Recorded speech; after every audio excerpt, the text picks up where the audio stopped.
You know, I really wish that I could just review this damn thing.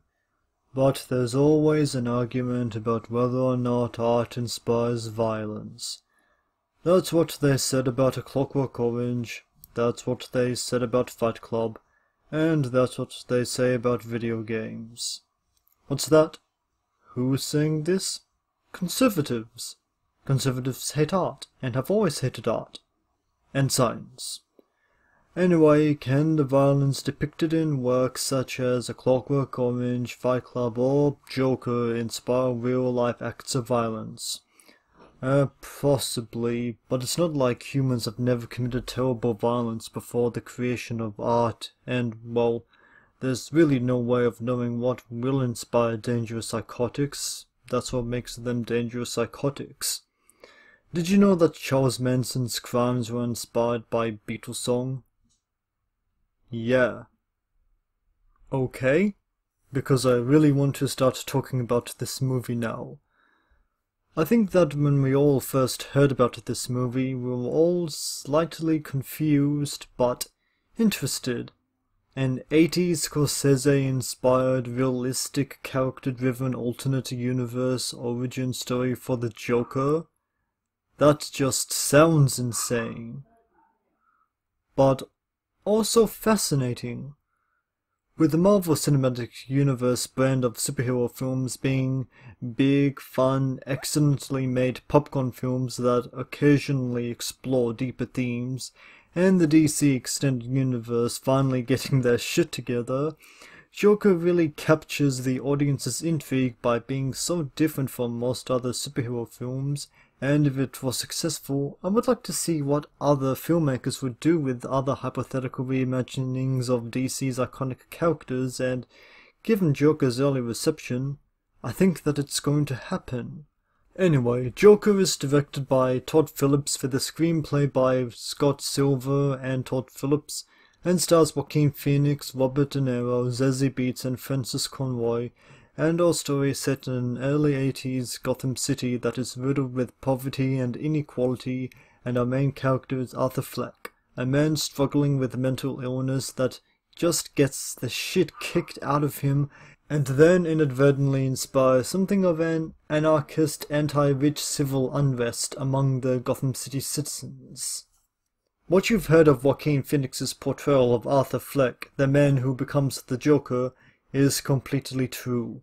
He is nothing short of phenomenal.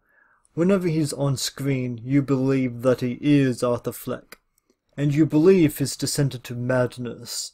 This is definitely an Oscar-worthy performance, and Phoenix at least deserves a nomination. No, he's not in Ledger's league, but that's because nothing's as good as Heath Ledger's Joker. Phoenix, however, is good enough that I wouldn't be surprised that DC is thinking of some way to write him into the DC Extended Universe and have him replace Jared Leto. Remember Jared Leto? What were they thinking there? The other actors are also quite good. It's so refreshing to see Robert De Niro in something good for a change.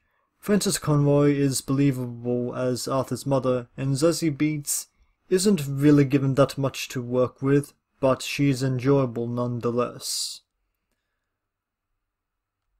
For a movie that so many people were worried about possibly inspiring real-life violence, there isn't really that much especially brutal violence in Joker.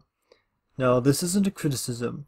In fact, I'd say that the film, utilizing a bit of restraint with its violence, gives the violence that it does show a lot more punctuation than it probably otherwise would have if the whole thing was a blood splatterfest.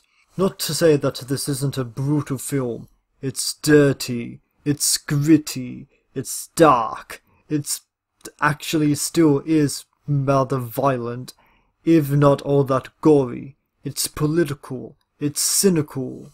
This is a film that can absorb what you bring with you while watching it, whether it's society makes its own monsters, or violence begets violence, or shunning outcasts drives them to violence, or this inequality is unsustainable, fuck the rich, kill them all. Setting the story in the early 80s is a rather brilliant way of showing how what plagued humanity nearly 40 years ago is still plaguing us now, and shows that civilization hasn't really progressed at all. At the end, I can't say that Joker totally works. The ending feels slightly empty, and I feel that a film that wanted to stand apart from Batman lore shouldn't have also tried to tie itself into Batman's origins. That was dumb, and the other characters are probably a bit too simplistic, but Joker is fascinating and admirable, and I genuinely liked what I saw, and I hope that Marvel and Disney follow suit with their characters.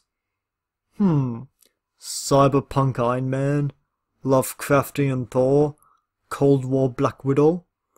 Though DC started this, Communist Superman, Medieval Green Lantern, the Wolfman but set in Gotham and with the Man-Bat. Okay, that last one needs to happen.